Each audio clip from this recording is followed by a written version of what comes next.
ఇటు తినేస్తున్నాడు.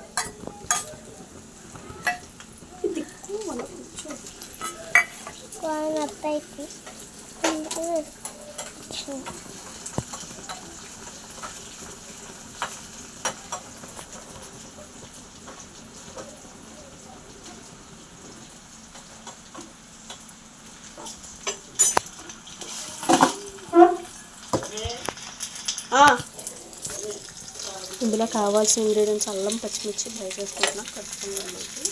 అందులో ఒకసారి అల్లం పచ్చిమిర్చి వేగించుకోవాలి.